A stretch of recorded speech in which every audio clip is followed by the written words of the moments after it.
Welcome to Hail Varsity Radio, the voice of Husker Nation. Insight, opinion, expertise, with the biggest and best names talking Nebraska across the state. Join the show on Twitter at Hail Varsity and at Schmidt_radio. Call in at 402-466-ESPN or 1-800-825-5865. Here's Chris Schmidt. Welcome to it. Great to be with you on a Thursday. It's Hail Varsity Radio. We're presented by Currency for all your equipment financing needs. Go Currency. I got a big old cup of coffee. Elijah can confirm it is coffee. That is it. But Husker fans, pour yourself a drink today if you're of age. Alex is shadowing me. He's the pride of Lincoln Southeast, so it is apple juice or Pepsi still at the Southeast Gymnasium? That what they're still rocking? I think it's Pepsi. Pepsi Mountain Dew. Yeah. Right? I mean, soda. That's what I'm saying. Yeah, well, I always went for the Gatorade. You were a Gatorade guy. Yes. Were you to me, you look like more the fruit punch Gatorade or the orange. I love fruit punch, but my number one's got to be the blue, the Glacier Freeze. Ah, yes. Probably goes Glacier Freeze 1, and then fruit punch 2, and then lemon lime 3. None of those three are rumored to have a contract offered by Trev Alberts today. Great transition. Not any of the Gatorade flavors. So it's been a red alert today. Elijah Herbel, follow him on Twitter at Herbal Essence. The black fume of smoke went out from the Herbel household. No coaching announcement today. You made that call at 12:30. Oh yeah. Well, it just the timing of today, whenever you think, hey fellas, go out and hang with Minnesota, but we're not going to name the interim the head coach today. It's one of those situations where I go, there is enough smoke today that I do think there's some fire of something going on behind the scenes. Too much smoke for Snoop today, man. I like that one. Man, that coffee it's revitalizing. You're bringing it today. But what I'll say, there's little Bailey's. I'm kidding. No. My read is there's definitely something going on behind the scenes with Nebraska today, because where there is smoke with Nebraska, there usually is fire, but the fire is not the fact that there was going to be a coaching announcement today. There's not going to be a coaching announcement tomorrow. I would venture to say there's not going to be a coaching announcement within the next 2 weeks. It doesn't make much sense for you to announce it right now. If you can get things signed on the dotted line and then keep it hush-hush. That makes sense right now, but I don't think you do this with 4 weeks left to go in the season if your guy is not Mickey. Exactly. And listen, let's dive into it, and we'll check in with Gary Barnett in an hour. We'll talk to Sirles. Brandon Vogel will be with us in the StreamYard. We'll talk to Vogues from Hail Varsity to get his take on things. But this timeline, this decision, I mean, it's been so quiet, right? You had Sutsi's tweet last night of Trev working the phone at the volleyball game, just super intense. And what happens today? There's been talk about the Board of Regents, right? The Board of Regents control the money. And nothing's listed for the Board of Regents meeting today. To have a Board of Regents meeting, there's 24-hour window. There's a normal schedule for them. And since Nebraska is a public university, that is not allowed to be under lock and key. But what you can have, what you can do, is you can have a committee meeting. You can have an executive committee meeting, and the public doesn't need to know about that. And listen, there's no official action if there is a committee meeting today. I sound like I'm in Animal House. An executive committee meeting. You can just talk about what you would do moving forward. And you can talk about lots of different things. You can talk about an extension if you're the athletic director. You can talk about an extension if you're the president of the university. Because if you're trying to go pluck a coach, why would a coach like Dave Aranda leave Baylor, who just locked up their AD and president long term? Let's just walk down that line. Coaches kind of crave stability in an unstable world. So if you're Nebraska here, you're just going to talk some things out.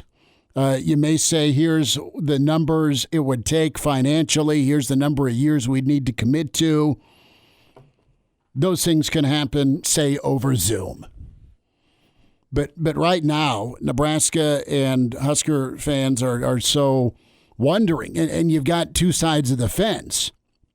You've got Nebraska fan that is wanting the candidate to be from the outside, as in someone that has a proven head coaching track record, or you have the Nebraska fan base and a lot of former players and this current team that love Mickey Joseph. Do you risk that? You had the Arizona State news earlier this week. You don't want to lose a guy like Mickey. It's a big ask for him to not go take another gig, especially if it's a head job that he's offered, to just stay in Lincoln, to be an associate head coach if he doesn't get the job. So that's something you got to wrestle with eventually. And it felt like from a Twitter cesspool standpoint that, well, there's an announcement today. It's going to be Mickey. No, it's not going to be Mickey. Listen, the name that's out there, who's available, who's on the beach right now? It's Matt Rhule. We talked about Matt Rhule 3 weeks ago, quite a bit, and that wasn't even lukewarm. At least the vocal response to that, the emails were like, "Yeah, I'm not a Rhule guy. Not a Rhule guy." And I think he's a good football coach. I think when we talk about Trev's vision, it's about development. It's about lines of scrimmage. It's about doing what Nebraska could not or would not do last weekend in the second half against Illinois, with a backup quarterback that potentially you're going to be in the same situation this Saturday, underdogged by 16 points. Can you go run the football and be physical and do some smash mouth tribute Husker football offense? You're going to need to figure that out. And maybe Casey, we'll hear from Mickey in a little bit and his prognosis of playing. Casey's going to sell, man. Sell to get in the ball game on Saturday. And if you're a Nebraska fan, you want him there because he is your option. He's your best option to win and be in the ball game Saturday. If he can't go or is held out, it is up to Purdy, it is up to Smothers, and you gotta manufacture something offensively, preferably in the run game, so you're not relying on a inexperienced quarterback to throw the football, even if he's had a week of practice, or a run-first quarterback to throw the football. You got to figure out how to run and be successful at it. So, listen, Nebraska is an interesting place. Love this state. Grew up here my whole life. And you've been through too many of these as a fan base when it comes to coaching searches and hot rumors and whose cable's being installed. Is Spurrier in town? Where's Herb? I mean, go down the list. And we played this game, this merry-go-round, this carousel for a long time, and it got wildfire-esque today with rumors, message boards, Twitter. And right now, what you know is Mickey Joseph's your interim coach. Mickey Joseph had his presser today. Kids look ready. They feel ready. And they're going to put their best foot forward to try and get a win, get closer to bowl eligibility. But there's a better than good chance Mickey Joseph's not your head coach. And that's something that is reality. And if not Mickey, then who? Well, the guy that is available to talk to and talk numbers with, because he's out of coaching, is Matt Rhule. Otherwise, there's a slew of guys that are out there that it's some of the same names that we've gone over. But Matt Rhule is somebody that could absolutely work. And it's up to you as a Nebraska fan base to say, yeah, I can take Rhule over Mickey, because that may be something that is also a reality here in the next few weeks. Well, let's get back to something that I talked about briefly leading off the show. That was the timing of this. And why I think the name of Matt Rhule keeps on coming up is the timing doesn't make sense. If there is actually some fire going on behind the scenes with this smoke we're hearing, the timing doesn't make sense for it to be a guy who is currently in a week of game prep on a Thursday. You're wrapping up your final preparations, getting ready to fly out and go play a football game on Saturday. You're not burdening Mickey Joseph with that. And on top of that, you would be waiting, as Trev Alberts, you'd be waiting for a time when Mickey Joseph gets a win, something to get the fan base a little bit fired up to go out and announce this. You want something you can sell to the fan base, despite the fact that Trev said he doesn't care about winning the press conference. If Mickey is the guy, you're waiting for him to get a moment where the fan base rallies behind him and you can go, okay, let's announce this and let's get the fan base fired up. That's what you're waiting for on a Thursday before you play Minnesota as a 16-point underdog after you already lost at home to Illinois. Timing doesn't quite make sense there. And then, as you mentioned, guys that currently have jobs right now, again, the timing doesn't quite make sense. They're gearing their team up for another game that's going on down on Saturday. And you wouldn't be burdening them, and I doubt they'd even pick up your phone call on a Thursday of game week if they're trying to prepare their team. They're not going to be discussing about the dollars and cents of a potential another job right now. Today is just not the day for that. So it leads you to a guy who doesn't have a job right now and who is free to discuss things, which is pretty much just Matt Rhule. That's the popular name. I've been informed, and I don't know if he is at the Hale Varsity Roadshow site of the Mary Cobbler, but apparently Matt Rhule is in Ireland right now. He's been reached out to, and it ain't him either. Well, that could make sense with the early morning news dump. Maybe they're factoring in the time change. Well, if he's in Ireland, he better either be kicking it on the West Coast, gorgeous land, or in Dublin. He better go see Cranach's buddy, our buddy Ted, who hosted us over there in Ireland. Well, he better be at the Mary Cobbler having a pint. Also, to add to this, if Matt Rhule is in Ireland, there's a very real chance you're just talking to his representation at this point in the stage. Or maybe you're not even talking to him. Maybe you've already finished up your conversations with him, and now he's going to enjoy a Here's vacation. how that went. Yeah, Matt, so-and-so from so-and-so. Are you locked in with Nebraska? Dude, I'm at the Cobbler having the best Guinness in the world. No. Leave me alone. Matt, did you bring the sticks? Can't confirm or deny. You're not going to rent your golf clubs over there. Hooksy did. Did he? Yeah. Well, Hooksy can hit anything. He's muddy with golf. Some of us are not. So apparently Rhule's off the board. God love him if he's in Ireland at the Mary Cobbler. So there you go. If he was interested in Nebraska, the mesh and the match, we talked about it 3 weeks ago, Paul Meyerberg, and why he would have been or could have been a fit for Nebraska. Yeah, the off-the-field stuff at Baylor has no analog. So that, more than anything, was what he had to clean up at Baylor, and what he did there in terms of getting that program back on the straight and narrow and also representing that program in a state where everybody's trying to toss dirt on you if you're an FBS rival was extraordinary. But just from the pure X's and O's and personnel, there are similarities in terms of what he needs to do to rebuild Nebraska's pipeline of the offensive line, to rebuild a sense of toughness and physicality that's been missing from the program for about a decade.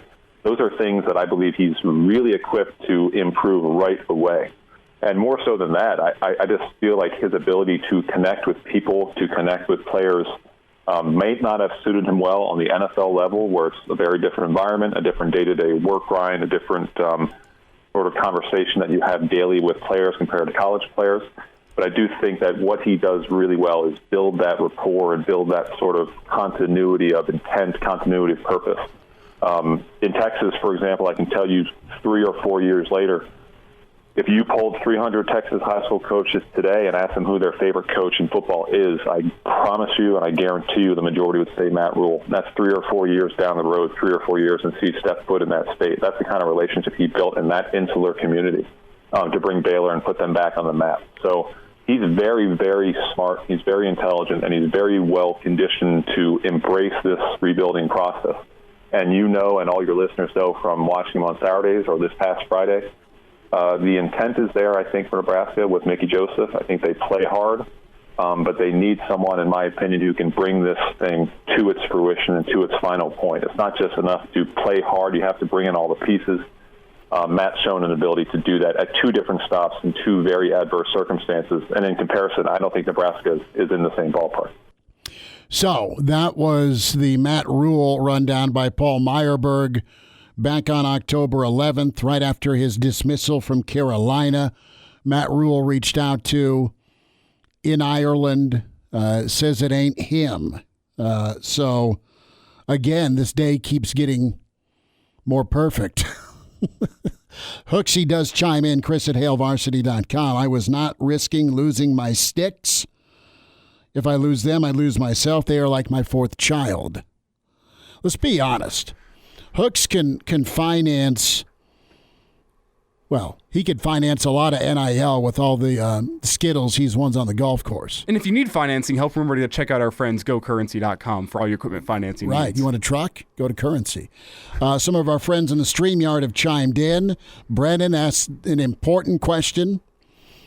Which player has the look in his eye that he wants to play this week? Well, I love it. And as a follow-up, maybe that's what our new criteria should be whenever we're talking about coaching candidates. Like, which guy has that look in his eye of a guy who wants to rebuild Nebraska? We go old school football with this thing a la Whipple. And then that's how you find out who's going to be the next Nebraska coach, Smitty. We just need to start looking in the eyes, getting some direct eye contact with these coaching candidates. Hey, your next coach is your current coach, and that's Mickey Joseph with a showdown on Saturday against Minnesota. That's the front and center. We'll spend some time with Brandon Vogel on the Gophs, on the smoke and wildfire of speculation today with the dreaded looming announcement that never happened. It's all good. Game day Saturday. Hey, Single Barrel tomorrow. Road show for us as we're there 4 to 6. Inside the Graduate, come by, say hi, say what's up, and then we're back again. They have incredible breakfast every morning at 7 a.m. We're there 7 to 9 in front of Minnesota and Nebraska. Brandon Vogel on the way. It's Hail Varsity. We're presented by Currency. And now, back to Hail Varsity Radio. Back into it. It's Hail Varsity. We're presented by Currency. Chris Schmidt, Elijah Herbel. Alex from Southeast is shadowing. Brandon Vogel joins us from his football office. He is hunkered down. Phone calls and notes and I'm kidding. Vogues, how we doing, man? How's the day treated you? It's been an interesting one. One that comes along every so often, where you spend a lot of time tracking things down and trying to get yourself as ready as you can be, and then you play the waiting game. So it's been a little bit like that. I did enjoy watching Husker soccer on BTN. Fell to number 6 Michigan State 2-1, but acquitted itself pretty well. I think they've got a pretty good shot at making the NCAA tournament. So good job, Husker soccer. Absolutely, and credit to Brady Altman's doing a great job at covering Husker soccer for HailVarsity.com. So you want your soccer fix, you follow Brady. And Vogues, you've mentioned it before, but it is the beautiful game with soccer. Those of us who have young ones that played soccer at 8 a.m. During the spring and fall and all times in between, it's like going to Ames. You can never, ever get warm on that sideline. Keeping with the eye of the beholder, of course. How beautiful Saturday could it be? It'll be Big Ten beautiful, won't it? Yeah, Big Ten beautiful is a good way to put it. Garrett Nelson, asked about kind of the month ahead for the Huskers, called it a Big Ten November on the I-80 Preview podcast this week. I talked about that a lot. And a Big Ten November does kind of feel like its own season, right? Mm-hmm. Especially for Nebraska of late. The Huskers, more often than not, have finished with Wisconsin, Iowa, which is, a physical back-to-back, I guess would be the way to put it. But this year they also put Minnesota and Michigan in front of it. And we didn't know this, in the summer, but Illinois is operating at peak Bielema. So really it's 5 weeks of Big Ten November for Nebraska. And it's going to be tough. It's going to be a physical test. Now, Brandon, whenever I look back at the past couple of years, and I know it's a different head man in charge right now of this football team, but I look back at the past couple of years, it always seemed like Nebraska was trending in the right direction of sorts once the month of November rolled around. It didn't always translate into more wins, fewer losses, but I did feel like the product on the field looked like it was starting to develop it and get to where you expected it to be before the season. And this year, it almost feels opposite. It feels like this team is trending in the opposite direction, whether it be because of injuries or just because of the opposition on the schedule. So what is your take on that, the fact that maybe this team is trending in the wrong direction at the wrong time?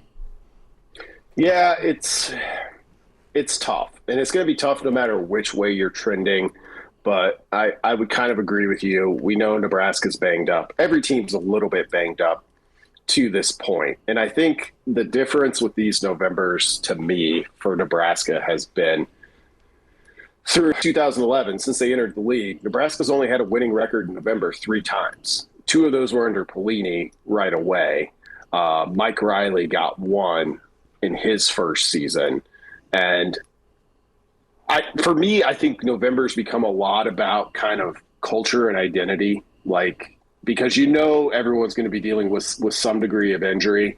And it's kind of like, do you know who you are? Do you know what you're about?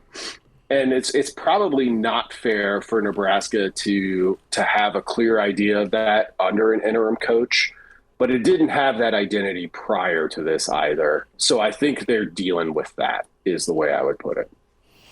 Can you forge some sort of identity, Vogues, for Saturday? Yeah, I think Mickey and the rest of the staff are doing everything they can to do that. I mean, winning football games consistently is so much about avoiding errors and producing consistent effort.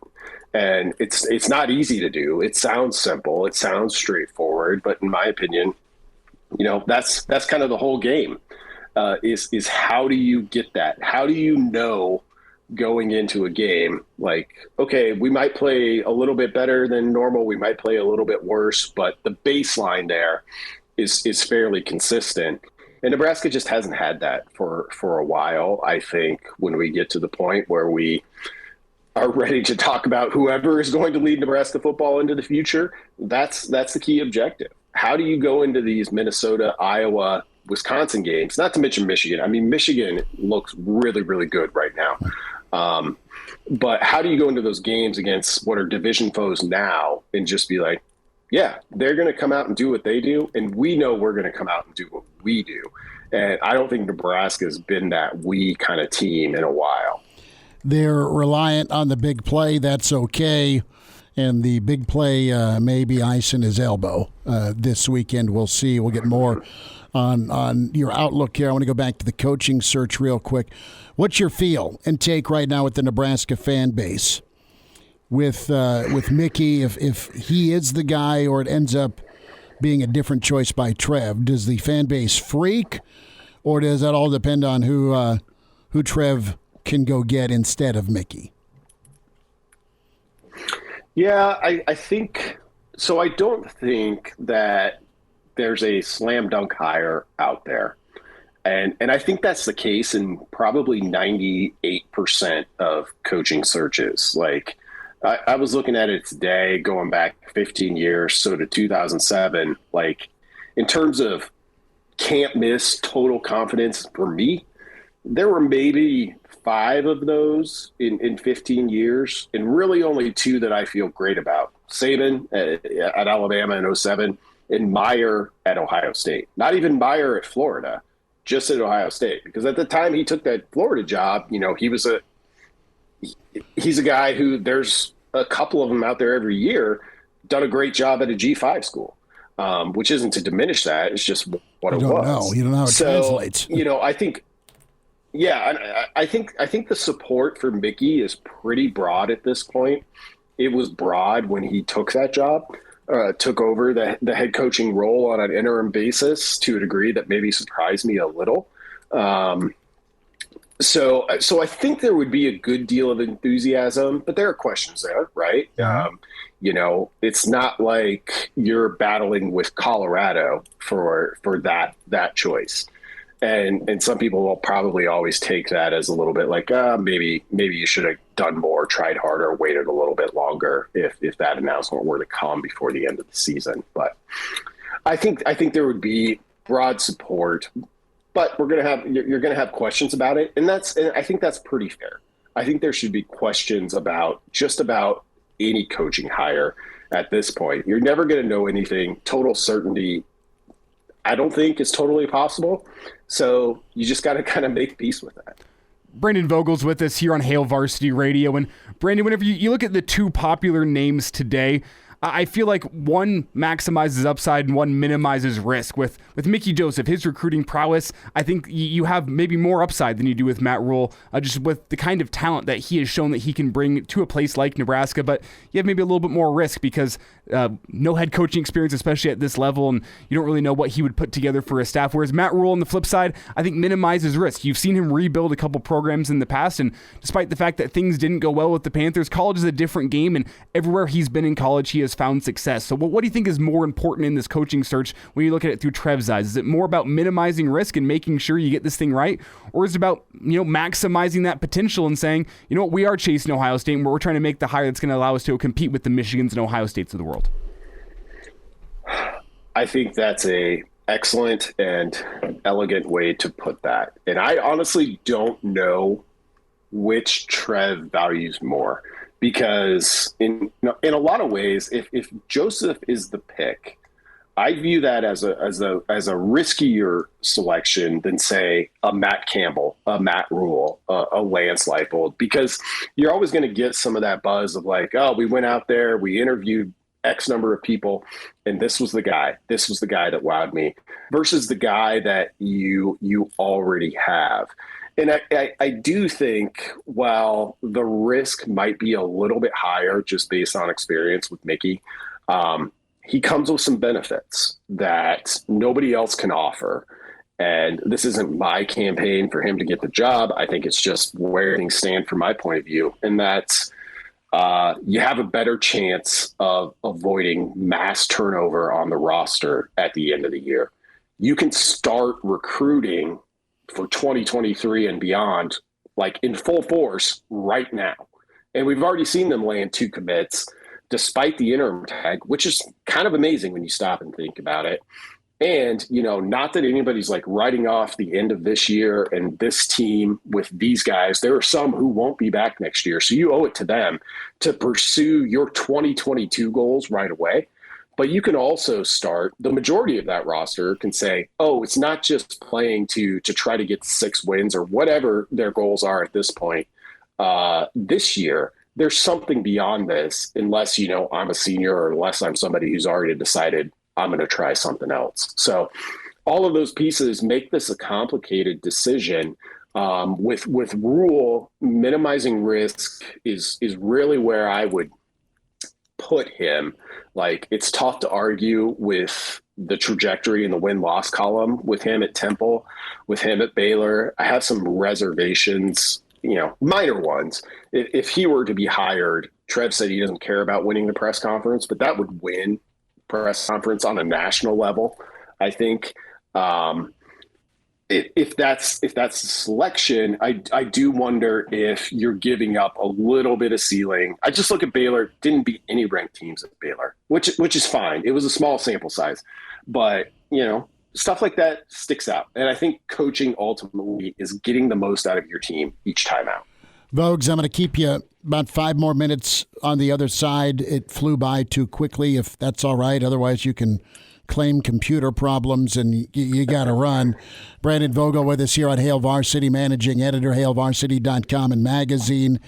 And, of course, his podcast, I-80 Preview. We've been told that Rhule's in Ireland right now. I don't know if he's at the Mary Cobbler. I don't know if he's in the booth that Brandon Vogel and Aaron Sorensen sat in the back room with us as we trudged forward the 4-minute drive, i.e. pre- and post-game show of Nebraska Northwestern. But that's a good spot to be. Well, for all we know, he could be in Ireland popping a glass of, well, I was going to say bubbly, but more likely Guinness to celebrate a new job for all we know. But he said, no, it ain't me. He's in Ireland. I know. They all say that. that shot you down.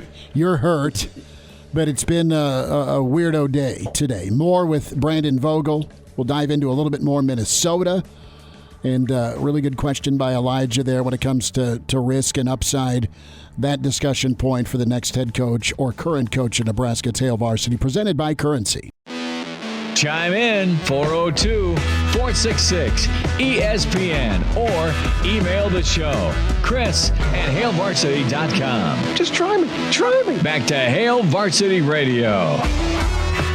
Back with you, Hail Varsity. We're presented by Currency. Schmidt and Elijah Herbel. A few more minutes overtime with Brandon Vogel from his football office. Gary Barnett in 20 minutes. Jeremiah Sirles next hour. Vogues, back to the game and back to the moment. We talked a lot about Illinois and the opportunity that Nebraska and Mickey had, and they were leading till they weren't. And you had to go backup route, so that's going to be key. What do you do with getting your backups ready? And then, let's go down this road, even though the point spread's minus 16. What would a win do? What would a win do short term here? And then even big picture, if you're not just Mickey and the team, but also Trev. Yeah, I mean, I think that would be a pretty powerful piece of evidence if there's ongoing discussions about where Nebraska is going to go with its head coaching perspective. And last week would have done that too. Last week would have done that in a more conventional sense, in that, hey, it would have thrown the West race into a lot more disarray because Nebraska would have been right there. And this win wouldn't do that. But a number of the power rankings out there, to whatever degree you put any stock or value in that, have Minnesota ranked as the best team in the West right now, ahead of Illinois. And I'm not saying that means that they are, but looking at the Gophers' kind of statistical profile, I'm pretty impressed. They have an offense that stays on schedule and is explosive. Anytime you do those two things, you're going to be in pretty good shape. It has a defense. Illinois' defense is better. But this Minnesota defense isn't that far behind. They control the clock. Really, PJ Fleck, came in from Western Michigan with a heavy pass offense. This team is one of the 10 most run-heavy teams in the country. They have really adapted to what it takes to win in the Big Ten West. Had a 3-game losing streak, not ignoring that, but this Minnesota team's pretty impressive. So if Nebraska were to win there with a backup quarterback potentially, or their typical starter who probably isn't quite at full strength, that would be gutting one out. That would be what I talked about in the earlier segment, maximizing what you can get out of your team. Brandon, is covering a 16-point spread with the situation around Nebraska right now, is that a win for this team? I know it's not a win on the scoreboard, but is it a win for this team considering the circumstances? I think it is. And I tend to view things that way. Anytime we talk about a covering head coach at Nebraska or anywhere, one of the first things I look at is their record against the spread. And the reason I do that is not because, I care because I should have bet on this team or I shouldn't have, and what I'll learn there. But I care because it normalizes it. It puts everything at basically pretty close to a coin flip. So if you're consistently beating the spread, you're probably getting your team to play pretty well, play better than expectation. If you're consistently not beating the spread, it probably means the opposite. And I will say this for Matt Rhule. He has a great against the spread record. He does. It's impressive. Well, not in Carolina, but in college. No, that's let's be fair to old Matty here with what he was dealing with at quarterback. I'm pretty sure if you go back and if you put down the same bet and you bet against the Panthers in every single game of Matt Rhule's tenure, I'm pretty sure you would have made a ton of money. Maserati. I think in his first 2 seasons he was something crazy like 8 and 25 against the spread or something like that, 8 and 24. It was something ridiculous against the spread for the Panthers. But hey, NFL's a different game. Vogues, what's happening on the I-80 preview? I know Spotify, iTunes, Google Play, Hail Varsity YouTube channel. Folks can access it, download it, subscribe to it. But what is the layout here? Remind folks. Yeah, so get a little bit deeper on some of the things that I've already, mentioned here, just talking about Minnesota. So I give my 3 keys to the game every week. I try to make them not the same 3 keys you'll hear everywhere else, and try to put a number on some things to lay out what I think Nebraska needs to do to not just cover a 16-point spread, but to get a win, because that's what people and fans care about. So it's a narrow path, I think, for Nebraska this week, particularly with the questions at quarterback, but there is a way that it can happen. So listen to the I-80 preview if you're interested in what I think that way happens to be. Beautiful. We will talk to you Saturday morning, bright and early. Kegs and eggs, Vogel. How's that sound? Sounds great. Thanks Brandon a lot, guys. Vogel with us here on Hail Varsity. Can dial us up 466-3776, 466-3776, 800-825-5865. My computer just flaked out. Is that accurate? Yes, no. We have a blank picture of you up on the screen right now. So apologies to those following along on the stream. For those on the radio feed, the tried and true way of listening to us there we have is working well. And is it? Yeah. Well, it should be all right. Let me. I don't know what happened there. Welcome back to another episode of Schmidt and Elijah try to battle with technology. Technology's winning. Hey, that'd be so huge. And you know what? Part of me's just got kind of everyone, conventional wisdom is Nebraska's just going to get drilled, right? They're going to get drilled. They're going to get crumpled up. They're in a lot of trouble. To a point you made here about being in Trev's chair, maximizing potential, minimizing risk, great analytical way to look at it. And the right answer is just to be right. It's to nail the hire. And Vogues did some in-depth work, like he touched on what turned out to be a slam dunk, what turned out to be a home run. Based on Saban's history, you thought it could go pretty well at Alabama because he did it at LSU, and LSU had always been kind of underachieving. I mean, with the talent pool down there, they should be winning 10 ball games a year. And if you don't, they show you the door. Kyle Whittingham, who replaced Urban, has been pretty much a slam dunk for Utah. They've been very consistent. They've been very good. But we're kind of back to square one, potentially here with names and fits, and then also the Mickey factor. And it's a different climate right now than it was post-Oklahoma, where you reeled off 2 in a row. I mean, there's a reality of your dog's 16 Saturday. You'll be dogged by probably 25-30 against Michigan. That might be a bit high, but it's going to be in the 20s or teens. Depends what the game against Minnesota looks like. Easy, but yeah. If you do lose by a 16-point margin to Minnesota, then yes, I will agree with that. And then you have Wisconsin. Then you have Iowa. I mean, it could end up 3-9. It could end up 4-8, 5-7. Keep going up or keep going down, or status quo with the win total. I mean, that's it too. Where you're Trev, and as you evaluate through this Big Ten schedule and finish, if you do keep Mickey, you keep a class together. You keep those that want to stay or are still eligible together on the roster because they like playing for the guy.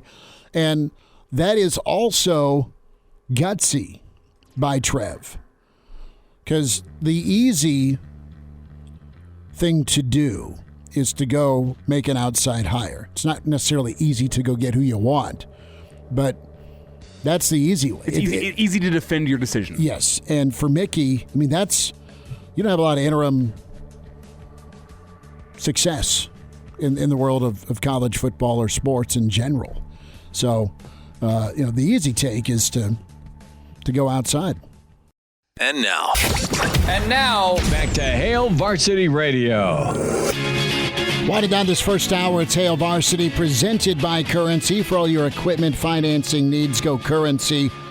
So the rumor mill today, an expected announcement, not true. Where's Nebraska at in their coaching search? Good question. And Mickey Joseph's still the guy as an interim. And the Matt Rhule discussion point shot down in segment 1 in hour 1. Sources told us that Rhule said, "It ain't me," and he's over in Ireland. Cannot confirm if he's at the Mary Cobbler or not. And just another point to make here, if you're over in Ireland with your family, you just got fired, you're trying to spend some time with them after, a long season in Carolina. No. Vacations, me and Mama. Whatever it is. Me and some golf buddies. If someone asks I'm on vacation, I'm not bringing the kids. Well, here's what I'm saying. If somebody asks you while you're spending quality time, I'll just say with your loved ones. Sure. Because I don't think you're going to Ireland solo. If you are, credit Matt Rhule. That's sick. But I assume you're there with your loved ones. Here's $20 million. Go hang out at the mall. I'm going to go to Ireland. If someone asks you point blank, though, so you taking this Husker job and you're just trying to spend some time with your loved ones, you're going to say no because, I don't know. You're not buying the no right now. There's going to be hell to pay when you get back to the hotel room and your wife or your kids or whoever says, I thought we were here enjoying our time as family. Why are you telling people you're going to Nebraska? You say no right now just to that's a happy wife, happy life. To enjoy your Ireland vacation. Exactly. So I'll leave it at that. I do subscribe to the notion that where there is smoke, there is fire. Now, are these rumors out there today 100% true? I don't believe so, but I do believe where there is smoke, there is fire going on behind the scenes. I believe this. I believe there could be a committee meeting on Zoom talking about future dollars for future dates. Yes. That's what I think. Pat McAfee and Reese Davis weighed in on Matt Rhule. His name came up with McAfee earlier today. You brought up Matt Rhule. I've been like chief on the hire Matt Rhule parade. That was the guy I was telling USC to go try to hire Matt Rhule when he was still with the Panthers. So I think Matt might take a year off of just talking to people who've talked to him. Hey, yeah, baby, by the way. I think he'd be great. Whoever hired him. We're going to try to get him on our show for that year he takes off. Now, I know he probably wants to disappear for a little bit and enjoy his life. It's probably been very stressful. Ireland. The amount of turnover in his program out there at Carolina and his first dabble as a head coach in the NFL with what he left at Baylor to go do that. A lot of money, like $70 million, so he can enjoy that a little bit with the family. But whenever he was at Baylor, they were a wagon. Oh, yeah. They were everything. All signs are pointing to like happiness, happy life. Everybody loved him. He was king. Then he goes to Carolina. We want the boon. And I mentioned Matt Rhule maybe getting hired somewhere in college on that show. They cheered. They're Panthers fans. They're like, get his ass the out of here. Like his happiness levels have to be, on quite a roller coaster over the last few years. Hopefully he enjoys the year off. I'll be excited to see what Matt Rhule does. Well, that's fair. Decompress, but guys that are wired a certain way want to get back in it. Reminder to get your tickets with Red Zone Tickets, selling fun since 2001. They buy, they sell tickets, Nebraska football, volleyball, NFL action, Creighton hoops, concerts. How about theater? CWS. Dave Matthews going to be at CHI. You want to go see Dave? Check out your friends with Red Zone Tickets. Local source, they are out of Omaha. Better Business Bureau rating of A+. A 100% guarantee. You'll receive authentic tickets. You'll make the memories that last a lifetime. Log on today, redzonetickets.com, redzonetickets.com. Gary Barnett kicks us off hour 2 with Hail Varsity. Welcome to Hail Varsity Radio, the voice of Husker Nation. Insight, opinion, expertise, with the biggest and best names talking Nebraska across the state. Join the show on Twitter at Hail Varsity and at Schmidt_radio. Call in at 402-466-ESPN or 1-800-825-5865. Here's Chris Schmidt. Back with you, it's Hail Varsity Radio. We're presented by Currency. Let's talk to Hall of Fame football coach Gary Barnett. Coach, what a weekend of ball, and the coaching carousel keeps on spinning. How you doing? Oh, I'm doing well. Sitting back and just watching all this take place. It's pretty interesting. It's almost as interesting as the games themselves, which, but I think we've had a great year so far. I think it's just been fabulous, college football. No, totally agree with you, and we'll get to some of the weekend matchups. I want to get your take here. If Nebraska moves forward with Mickey Joseph, what's that say to you, Coach? Does it say that, man, Mickey's done a hell of a job, which I think he has, or does it say more about the Nebraska job and its desirability? No, I think it says a lot about Mickey. I think that, there's going to be more jobs open. And, if they think that they've got the guy, then, why not do it right now? Because it's a wise move. Your recruiting becomes substantiated and valid and current. So there's lots of reasons to do it now, and I get it. And especially if he's already there and has somewhat of a staff that he wants to keep. So, I think people in the building know when something like this happens, everybody knows he's the right guy. It's not just one guy that thinks he's the right guy. So if they choose him, it's because of that. It's because he's had an impact on everybody in the building and the players. Gary Barnett with us, Hail Varsity Radio. Coach, you know Mickey well. You know the family extremely well. And what's your projection on working for a guy like Mickey? What kind of boss would he be when it comes to not only management, but just from putting a staff together? Because Mickey loves and gets recruiting. He's been phenomenal at it. It's so hard for me to tell because I knew Mickey when he was not as mature as he is now. And so I don't know how much of a young man, young football coach he really is. But I know Vance much better, but and Sammy as far as that goes. But, I like I said, I think if this is what the athletic director believes, Trev thinks this is the right thing to do, and he's won over everybody in the building, then it's they've got to feel good about where they think he can take them. Now, put your AD hat on for a moment. Would you make a decision right now? Only if I knew, only if I dead out knew that this was the guy, because there's going to be other guys come available. And not that you want to hire somebody that's been fired somewhere else, but you want to get the best person for your school. And if I felt like this was the best person that I was going to talk to and I had a history with him, then I'd do it. But I wouldn't do it just because it's that time of year. Gary Barnett with us. Coach, Nebraska had some major issues in the second half against the Illini. Purdy was not ready, and they went with him. He didn't practice a whole lot last week.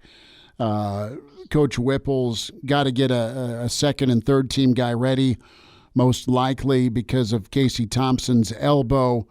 And your approach, and from a rep standpoint, it just feels different with backup reps in today's college football practice style. I mean, I remember some of the Colorado teams, man, that you guys would lose a Hagen from time to time, and Charles Johnson was always ready, man. He was a great relief pitcher. Same with Nebraska during their title run. When Frazier was out, T.O. had backups ready. Today, it just seems like things unravel when the number 2 or 3 guys get called upon. Well, it's hard to get a number 2 and 3 anymore because of the transfer portal and the fact that they can, if they think they should be playing, they just up and leave. Mm-hmm. And now it shouldn't be that situation for you guys because Purdy's one of those guys that up and left someplace and came to battle for the position, didn't get it. So you should have a legitimate backup there. Today, I think it's a little hard to get all the reps in today with everybody's wide open offense. But to me, I look at the numbers on Nebraska and say, you know what, if you can't run the ball for more than 60 yards and you have 4 turnovers, I don't care what you're going to do with your backup quarterback, that's an issue. And so it's complimentary right now, and it has to be, and that's not very complimentary. So it's the backup quarterback is an issue. There's no question. And everybody wants that guy who'll come in and settle everybody down and run the team. But when you're running the team from a standpoint of throwing the football, it's a little harder on that quarterback. He's got to be a little bit better. And so it's becomes so important that your backup quarterback is as adept as your starting quarterback, as close as you can make it. But like I said, it's hard to get that anymore because these guys leave.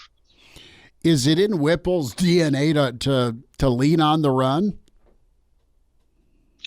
Oh, probably not.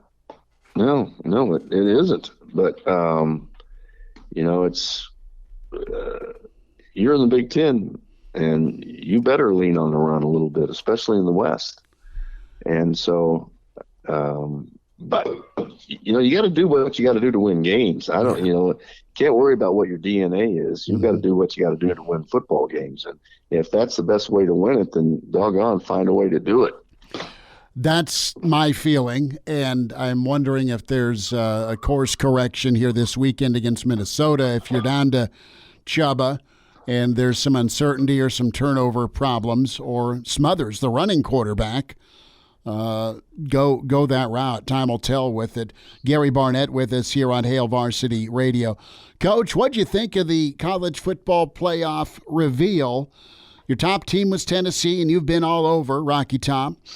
In at 2 was Ohio State, Georgia 3, Clemson 4, and almost 60% of the time, the top 4 initial reveal end up in the college football playoff. Did you like TCU being so far down the totem pole? Well, you've only got so many teams, so many spots, and you got a bunch of teams that are all playing pretty well right now. So I think that'll all sort itself out. TCU's still got a couple of big games left, but TCU looks like it might be one of those teams that ends up maybe 4-0 and doesn't get in, or not 4-0, but under 12-0 or 13-0. And doesn't get in, perhaps, but that depends upon, to me, Alabama. If they play and beat either Georgia or Tennessee again in the SEC championship, that SEC title brings with it usually a spot. And so, TCU's just got to keep playing. They just got to keep winning, and their favor this week against Tech, but they just got to keep going, and you just can't worry about that if you're TCU. You just play it and see what happens. Are you a resume guy or an eye test guy? How do you judge? Well, that's a good question. You sound shocked. A little bit. I'm a little bit of both, Chris. A little bit of both. I want to know who you played, and then I want to see how you played against crossover games, if there are any. But I'm a little bit of both. Gary Barnett with us here. Coach, I want to go back to Mickey here for a moment here, and you have connections down at Arizona State, and I mean you're right in their neck of the woods. What's your take on Mickey and his candidacy other places? Do you think he's a hot commodity outside of Nebraska? I'm a little surprised about hearing all that, but I think there's so many people putting so much stuff out there right now. I think Arizona State's, I don't know what to say. I think Arizona State would probably lean towards somebody from the West, but and I don't know the relationship with Mickey and the AD here at Arizona State, but it's so hard to tell on stuff like that, I think. And Arizona State's been out there for a while, so they've been able to do a lot. They've been able to interview a lot of guys and try to get involved with a lot of people. So they're a step ahead. I think they're ahead of, maybe not Nebraska, but they're ahead of Colorado. They're ahead of certainly a couple of other teams that are like Auburn. But they should have had time to get most of this stuff done. What's your take on Michigan State, Michigan's fiasco this past weekend? That was just pure thuggery, and I think the people at Michigan State need to be held accountable for that. That's just ridiculous. And, I've been a part of one of those things, and it was my guy that did one of those things. And the only way I could address that with him is that's what thugs do, and you're not going to do it, and you're not going to be on this team. So I think they just got to they've got to clear it up. I think Harbaugh's coming out a little bit too strong, but but you want to give the other team a chance to do the right thing. You don't need to be spouting off about it, but give them a chance to do the right thing, I think. When you had to deal with it, was it Miami, Colorado? No, this was just when I first started at Northwestern. Oh, really? What happened? Yeah. We had a fight on in the end zone at Michigan State. And so, a bunch of my kids ran off the sideline and got involved, and one of them hit another player with a chair. And so, wow. Yeah. So you gotta take control of your guys. There was another fight that same weekend with, I think Wake Forest was involved with it. And after that weekend, they put out the rule that if you leave the sideline, then you're ejected. So that sort of stopped all that for a while. So, Gary Barnett with us, Sale Varsity Radio. Coach, going to start off with some rapid fire here. Tennessee, Georgia, Dogs -8. You still singing Rocky Top? Gosh dang. Well, I'm taking the points in Tennessee, that's for sure. Do they win? I don't know how you bet against those guys, Chris. I think you got to take Tennessee. How do you bet against Tennessee right now? I mean, they are playing at a really high level. So yeah, I'm taking the Rocky Top. How does a guy like Heupel and even Bielema in year 2, Coach, get it flipped around? I think they've got some good players, but man, they got the buy-in. Well, they did get the buy-in, and Tennessee's always been a sleeping giant. That's a program that right guy running the controls is going to be able to do anything he wants. And Heupel's, to me, it may be the best play caller in college football. And he's got Herndon Hooker, who came out of nowhere from Virginia Tech, who's just playing at a really high level, but he's 24, 25 years old. And, that kind of leadership in that position is really, really important if you can find it. It's hard to find. But they're playing at such a high level. It's unbelievable. And Illinois, you got to give Brett Bielema credit because – there's a program that's just wallowed around there for years. It's always been close. They've been a hard out, but they've never, completed the job like they are right now. Bama at LSU, tied -13.5. Betting, I'm going to take LSU, but win the game, I'm going to take Alabama. Texas down at Manhattan. Boy, did they thump Okie State, -2.5. Texas, they're favored. How do you get that? I don't either. I can't believe I don't get that one. And so I'm taking Kansas State the points. And, Kansas State's playing really good defense. And, they beat Okie State 48-0 after they beat Texas. Them. So just crushed them. So they're playing at Kansas State. I'm going with Kansas State. This probably tugs at your heart, but Clemson -3.5 at Notre Dame. Oh, yeah. I think Clemson's the better team. I think that should be a good football game to watch, but I think Clemson wins it. And Nebraska, Coach, underdogged by 16 to Minnesota. Not Ohio State. Fleck and Company -16. Well, it started off at 12. I know. And all of a sudden it's at 16. So, you know what? If I'm betting with your money, I'm gonna take Nebraska in the points. We'll say her money. Her money. I'm taking Nebraska in the points, but I don't think Nebraska's going to win this game.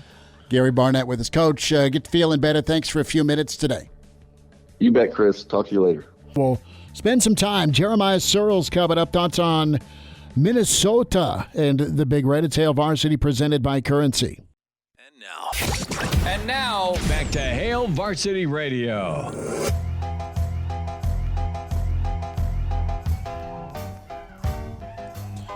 Back to you, Hail Varsity, presented by Currency. Jeremiah Sirles with us, standout Husker, longtime NFLer. There's no Matt Rhule jersey in the background, is there? Not yet. There's not one up here yet. There's no Sick'em Baylor Bears or, we might have that little Carolina Panther connection, though. I was there for a short time. He was there for a short time. So you don't know. So with all of this smoke and rumor and innuendo, we should have just called Sirles from the get-go. I guess. Because you know nothing, just like us. I know absolutely nothing. I've been just grinding through some work, and then I check Twitter every now and then I talk to you, and it's just all a big smoke and mirrors. You know what? I'm going to go the Bill Belichick approach. We're focused on Minnesota. We're on to the Gophers. Well, Sirles, quickly here to dispel something. If Matt Rhule is the guy for Nebraska, can you confirm or deny reports that you will be the next offensive line coach at the University of Nebraska? Deny. 100% fully, completely deny to the death. Deny. Sirles is not all about the 20-hour workday at a facility versus his Husker den. Correct. Right? Absolutely correct. I will be very comfortable here in my leather chair, not screaming at 18 to 21-year-olds. Well, way to get out in front of that, Sirles. Yeah. Hey, so if you control the narrative, other people can't write it for you, all right? There you go. Let's talk about Saturday's narrative, point spread, quarterback situation. I think Casey's going to do his best sell job between now and Friday to get in the lineup, but you've had to take young quarterbacks on the road that are backups. What is life like that for the offensive line? Luckily when we had backups as we were old guys and veterans, we had Taylor for majority of our time, but then my senior year we kind of bounced between Kellogg and Armstrong and figured it out. But, as a veteran offensive line, you take the load more, hey, let's rely more on us. Regardless, and I think that regardless of who plays quarterback this weekend, it's going to be really important that the O-line performs in the run game, whether it's Casey, whether it's Chubba, whether it's Logan, whatever. This is not a Gopher football team that you can go 3-and-out with. I just got done rewatching the entire Rutgers game, and I remember watching their first drive that they went 99.5 yards on for 12 minutes running the same play. That's what this offense is built to do, is to control the clock, keep other offenses off the field, and be efficient in the run game. We got to take a page out of Minnesota's playbook. We have to be able to run the football. We have to be able to control the clock, because if we don't, we may only get 5 or 6 possessions in the entire football game. And if they're scoring and they're running, we'll have problems.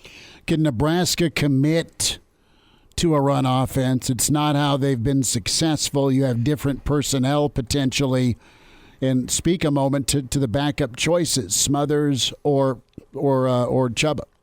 I think if Casey can't go, I think you'll see a 2-quarterback system. I think you'll see special packages for Logan that'll come in and be that kind of what we saw against Iowa, right? You run the speed option, play action pass, or you run the jump pass, or you just run true quarterback power, because he does have some really explosive plays in his legs. And he's a young guy, so let him run. Don't worry about him. But then you put Chubba in there, who's got a little more experience under his belt. It's got a little more timing with the passing game, hopefully he does better than last week. I thought he was allergic to the forward pass last week. But, as you continue to roll with it, I think you'll see 2 of those guys going back and forth, and I think Whip will try and put together a best game plan. But it's not going to be those 2 guys that make the show go. It's going to be Anthony Grant. It's going to be Jacquez Yant. It's going to be whoever else they put back there to put the ball in their hand. Those are going to have to be the game changers on Saturday, because when you're playing with a backup quarterback, it's just not fair to ask him to go out there and do too much. So as a guy who's played plenty of offensive line in your day, how do you think that Nebraska is going to try to hide this offensive line with a backup quarterback? Because, you can maybe if you have a good enough quarterback, hide some offensive line play, but especially with an inexperienced backup quarterback, that just strikes me as something that's going to be very difficult to do. Do you see any ways that you think Nebraska might try to hide this offensive line on Saturday just to give the team a chance? Yeah, they've been trying to already with the quick rhythm passing game with Casey Thompson, getting the ball out quickly, and it's still barely been getting out on time. You bring in a backup quarterback that's going to have to hold on for a half a second later, that doesn't quite anticipate the throws, isn't quite in sync because he's been doing it for the last 7 weeks with these guys. That's when you have to rely more on the quick draw game, the quick screen game, things that get the ball out quick, wide receiver screens, tight end screens, something that just is literally catch and throw, or an RPO. I think maybe we'll see some more RPOs if Logan Smothers is in there, where you, again, taking a play out of Minnesota's playbook, faking the handoff, the linebacker sucks, just go ahead and give it to Big Vokalek, or those type of things is how you kind of hide the offensive line in the pass protection scheme. But there's nowhere to hide in the run game. It's mano-y-mano. It is man versus man. You have to double team, whatever it is. You can't hide in the run game. You can hide some in the pass game, but the run game, you have to just show up and show out. Sirles, who do you run behind on this offensive line? There was some success against Illinois. Grant had a couple of bigger runs behind that right side. You just haven't seen the offensive line this season asked to do a lot of run blocking. It's been more of a sprinkling in this Whipple offense. Yeah, I'm not real sure. As I watch our tape, I don't necessarily know what our identity is in the run game. Sometimes it's outside zone, sometimes it's inside zone. I think that to have success, and teams that have had success running the ball against Minnesota have been more of the power run scheme, downhill type of guys. Because if you think about it, that Minnesota defense practices all spring and they practice all fall camp against that outside zone scheme of the Minnesota Gophers.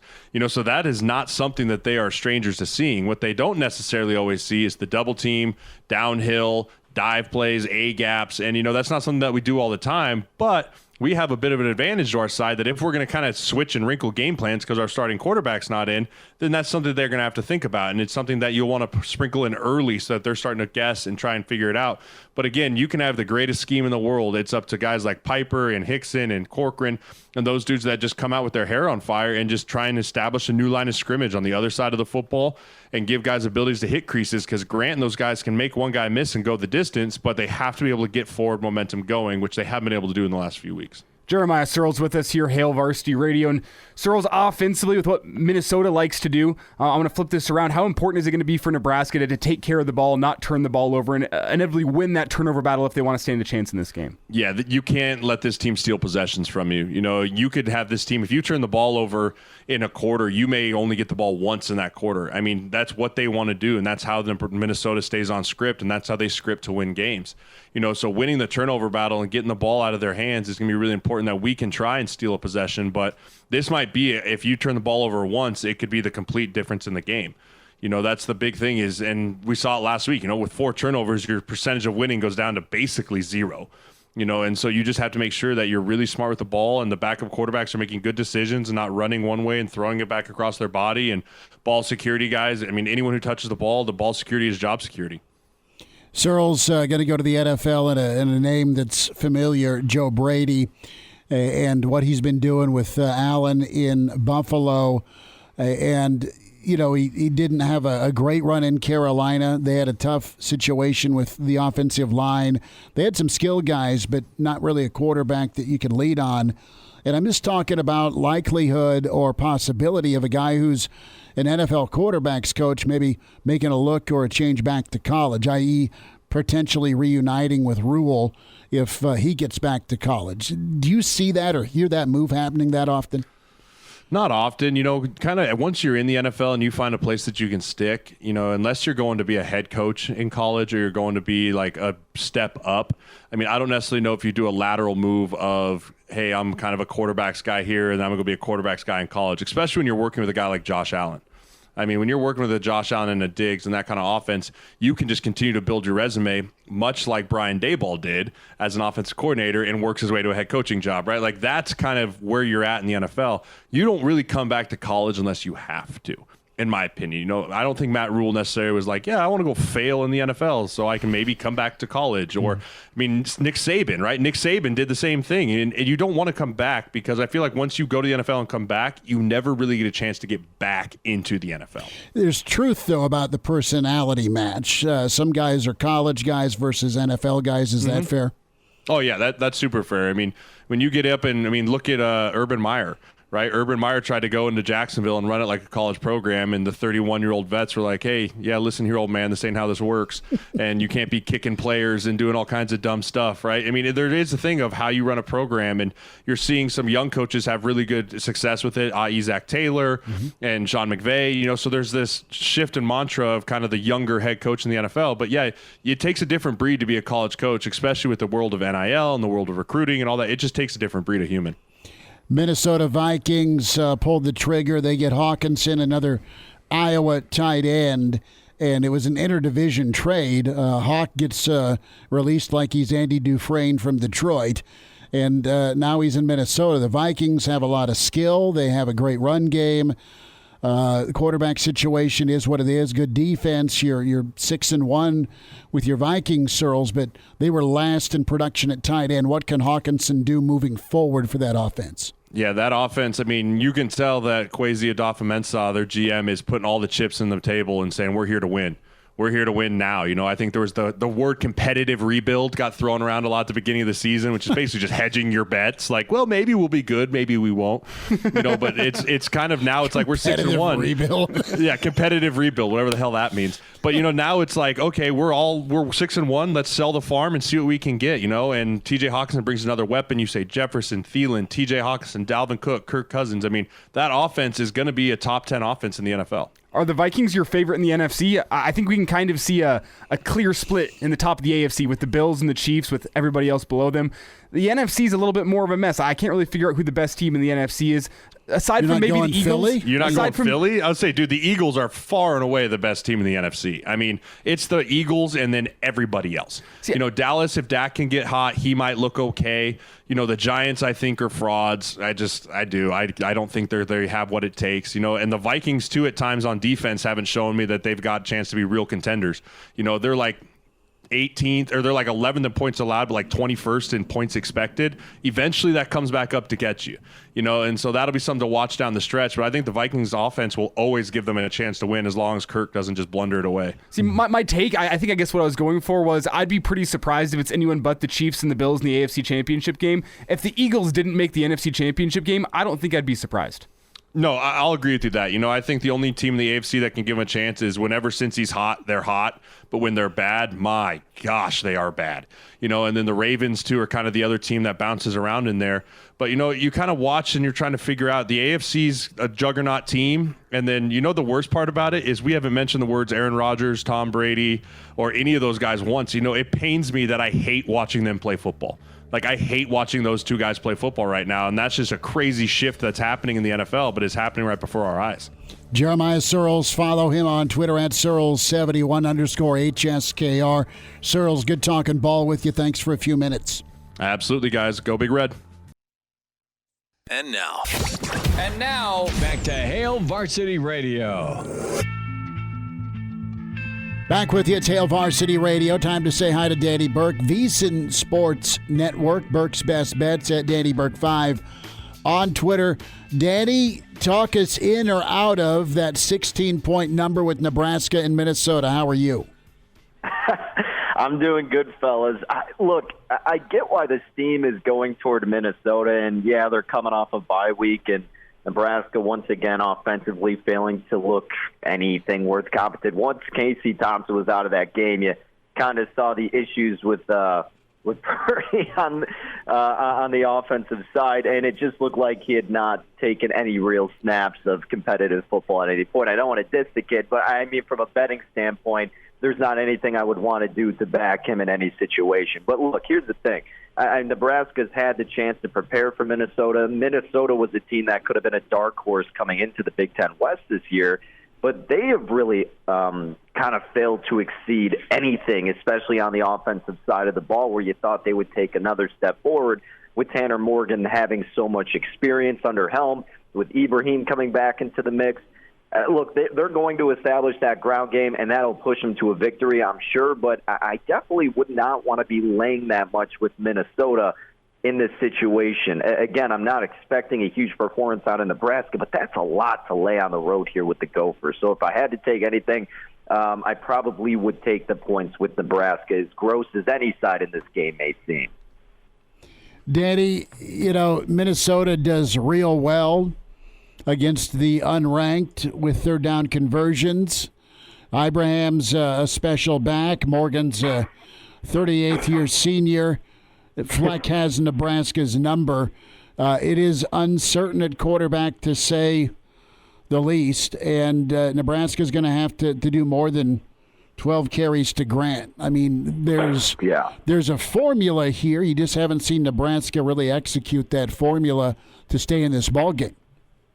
No, you're right. I mean, at the beginning of the season, at least, they could move the ball and have that consistent power offensively, and that was because, as you alluded to, Schmidt, Anthony Grant getting a brunt to the workload in the backfield. But then they've kind of abandoned that, and as great as it's been to watch Casey Thompson throw, there have been these lulls. And aside from the lulls, the offensive line is just going to get this guy killed. I mean, the offensive line has been one of the worst that you've seen in quite some time. Again, you don't want to insult these kids, but it's fairly obvious how painful it is to watch this offensive line just look like Swiss cheese on every other play and not protecting anybody. So maybe that's why they're avoiding running the ball with Anthony Grant more so. But honestly, Schmidt, you're right. You got to control time of possession. You got to establish the dominance in the trenches, and you can do that with a dynamic, elusive back such as Grant, who has shown that he can be one of the best in the Big Ten. And then they strayed away from that, and now it's just so reliant on playing from behind because your defense is really struggling to kind of limit your opponents.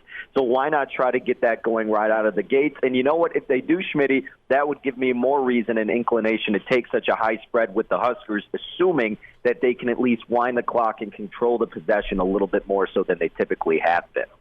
Danny Burke is with us here. Burke's Best Bets on Hail Varsity Radio. And Danny, before we get to some NFL thoughts, let's go college football. Georgia and Tennessee. This one's going down in Athens between the hedges, and Georgia is an 8-point favorite. Is there anything you like there? It seems like the obvious play here, and I'm sure it'll be a public dog with Tennessee, but that would be the only way I would go. And it's mainly because as great as Georgia's defense is, I still think Tennessee can find a way to navigate through it. I mean, Hooker's been a revelation for this Volunteers team. The way he throws just looks so seamless. It's a thing of beauty, and the spiral just looks so tight. It looks great on that college ball. And look, I mean, at some point, we were talking to some Tennessee guys on our show last week. It seems like the sentiment is, all right, when is our luck going to run out? Like, it's been too good to be true for Tennessee. And, look, it probably runs out in terms of getting the actual win in this game because at the end of it, I mean, their defense probably will do enough. But I just don't care for Georgia's offense that much. I mean, it's fine, and they can get away with being just above average because you're going against weaker competition and because your defense is that good.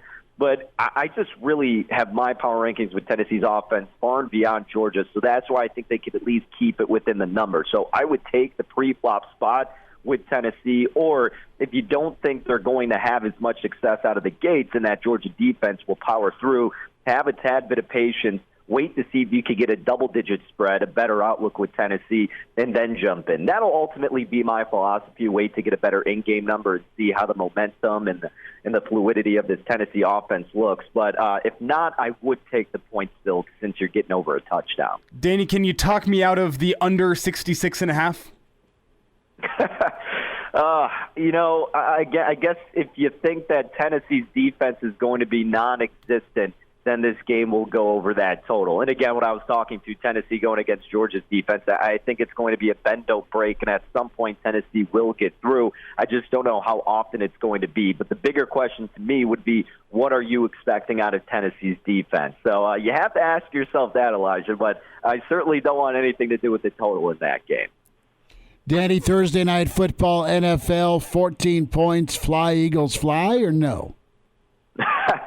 Man, this is going to be one of the grosser Thursday Night Football games to look forward to, and I feel like we've said that almost every Thursday. But, I mean, as a 14-point favorite, I don't want to lay that on a short week with Philadelphia. It's clear that they are far and away the better team, but you know how powerful the backdoor can be. The NFL is a sport filled with so much parity, and these guys are still professionals at the end of the day. And, again, a short week at home, I'm not going to be shocked if Houston can close that thing out with kind of a fluky touchdown or a field goal to get it there. So, yeah, no chance in hell I'm going to lay that much with Philly.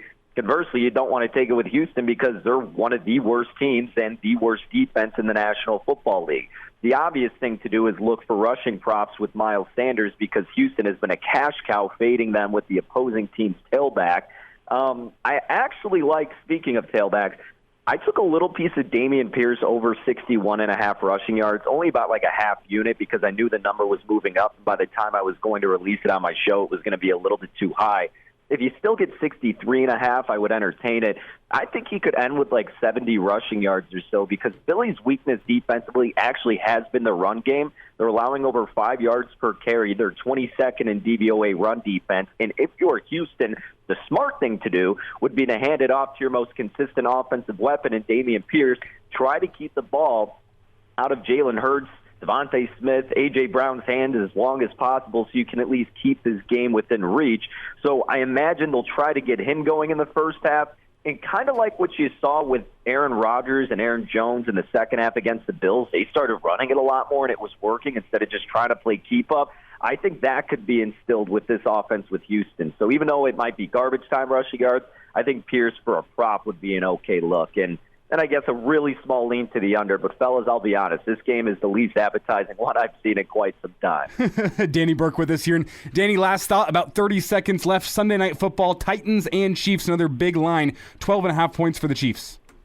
What, Andy Reid's like 20-3 off a bye in his career? It's a steep lay with Kansas City, but I would much rather lay that under 13 than I would want to take it with Tennessee, who's such a one-dimensional team. Whether it's Willis, whether it's Tannehill, it doesn't really matter because all you got is Derrick Henry. And even though the Chiefs' run defense has kind of regressed, you know what to plan for. And Andy Reid knows what to plan for offensively. So to me, it's all Chiefs or nothing in that spot. Danny Burke, VSiN Sports Network. Danny, find him at Twitter at DannyBurke5. Catch him weekends with VSiN. Danny, thanks for the time. You bet, fellas. Take care. Gotta love Burke's best bets. We'll wind down a Thursday. It's Hail Varsity. We're presented by Currency.